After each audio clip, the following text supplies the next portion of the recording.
Testing, testing. 1, 2, 3. Okay guys, this is Bianca. Hello and welcome to another one of Bianca's Saturday Batter Days. So, today we are going to be making some amazing red velvet Minnie and Mickey Mouse cupcakes because it's Pastry Kids Disney Week. For those of you that are new to the channel, hello and welcome to Pastry Kids. We are just a group of kid bakers who love baking and want to share it with you guys. So please subscribe right now. Go subscribe. Do it. You won't regret it. Alright guys, now we're going to get started with the recipe. Keep on watching for some awesome deliciousness. So, to start off our recipe, we are going to need half a stick of butter, and that is 1/4 of a cup. Half a stick, there you go. And, would you look at that, it's already measured out. Half a cup of at least 60% chocolate chips. You can use regular chocolate, chop it up. This is easier. Put it in your handy dandy bowl. Drop in the butter. And yes, guys, I washed my hands before this. Always wash your hands. So I'm just going to place this in the microwave for 30-second intervals until both the chocolate and the butter are completely melted. Number 1 wet ingredient. Full fat sour cream, 1/3 of a cup. Place that all in there.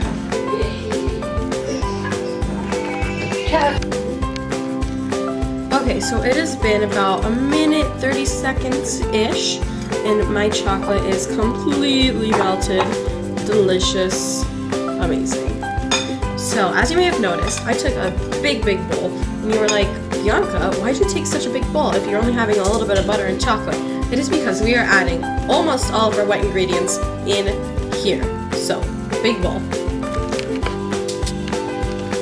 Stir in, whisk in your sour cream until all that's fully combined.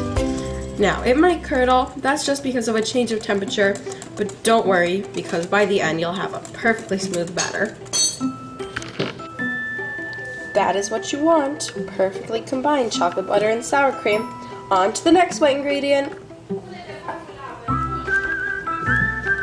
Next wet ingredient, 1/4 of a cup of vegetable oil. Make sure it's flavorless. Now, just like with the sour cream, stir, stir, stir. I bet you can guess what the next step is. Whisk, whisk, whisk away. And for our final wet ingredients, you want 2 eggs.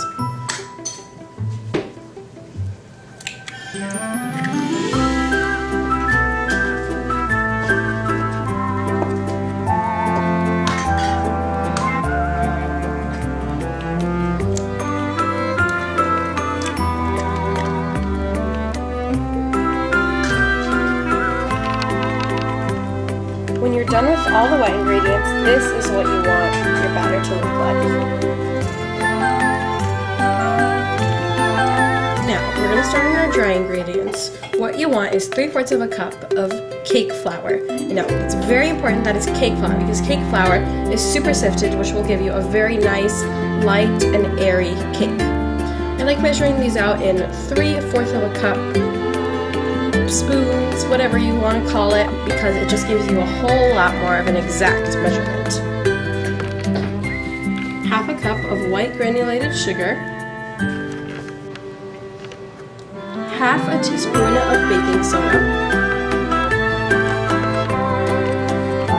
and a pinch of fine salt. Now I'm just going to take the same whisk as I used before. I mean, you can use a different one, but this just saves time. And whisk until combined. Okay, now it is about that time that I want to preheat my oven to 350 degrees because we've got our dry ingredients, our wet ingredients, and ready to mix them together. I mix this in by thirds, so I drop 1/3 of it in, mix, another 1/3 mix, final 1/3 mix.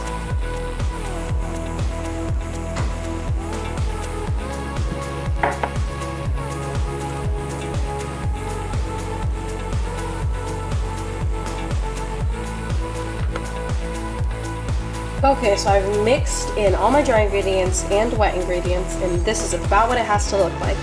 Now you may notice it's thicker than regular batters, but don't worry because we've still got a couple more ingredients to go. Right now we have a little bit less than 1/3 of a cup of coffee, and I'm just going to put that straight in.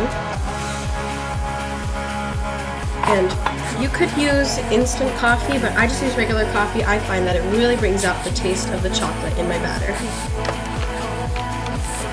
You want 1 tablespoon of vanilla bean paste. In case you didn't know, red velvet is just half chocolate, half vanilla batter. So that's why we're adding a whole tablespoon in. And vanilla bean paste is the best way to bring out the vanilla flavor. 10 times better than extract. Okay guys, now this is red velvet, so we've got to add our red food gel. I'm just going to put that in with a toothpick.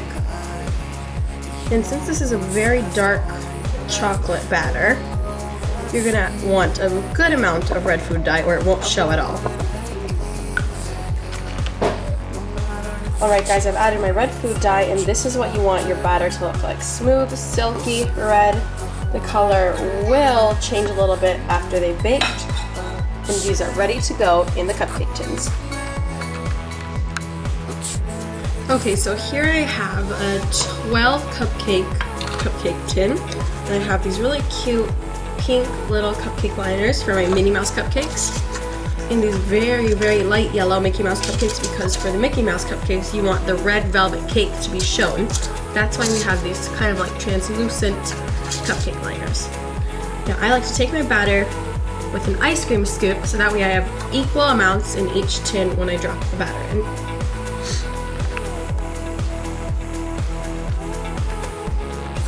Alright guys, so this is what our batter looks like when it's in the tins. And that's going to go into the oven that we preheated to 350 degrees. And I'm going to check on it after about 17 minutes. It usually takes about 20 to 22. Okay guys, so my cupcakes are in the oven, and I got already started on the cream. In here I have 1 8-ounce packet of cream cheese and 1/4 of a cup of butter, which is half a stick, and I just beat that a little bit until it was nicely combined. So I've scraped down my edges so that everything is nice and in the bowl, not all over the place. And I'm going to add roughly 3/4 of a cup of powdered sugar. Now I say roughly because I don't measure for this. I find it's all about the taste. Not too sweet, not too salty. You can't have one exact measurement, but yeah, roughly 3/4 of a cup. So I have beat this, and now it's very light and fluffy since I've added the powdered sugar. Now I'm going to add my final ingredients, a pinch of salt, and everybody's favorite, vanilla bean paste. About 1 teaspoon.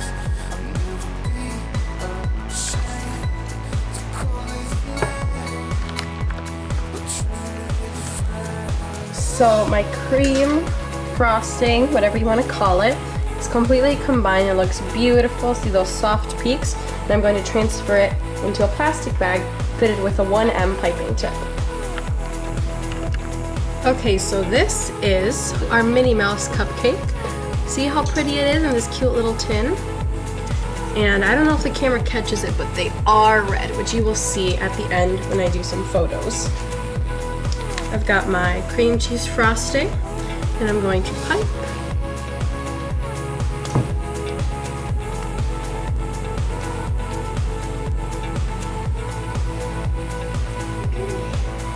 Perfect. And here, I have these little cute pink bows that I made out of some marzipan. And I'm not going to show you how to make it because you could do whatever you want with this fondant gum paste. You could probably buy a plastic thing online, but I just chose to do it homemade out of marzipan. Look how cute that is! And these are your Minnie Mouse cupcakes. Let's get on to Mickey. Now onto our Mickey cupcakes. Now before I may have sounded like a crazy person when I was talking about my yellow translucent cupcake liners, but as you can see, you can kind of see the yellow fade, but it mostly just shows the red, and that's exactly what you want. Just like me. I'm gonna frost.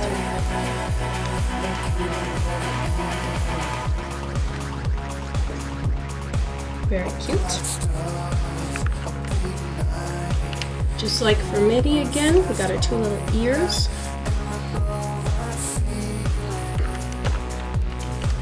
Except this time, instead of pink little bows, because that's not Mickey's thing, you know, Mickey has his little buttons in the front.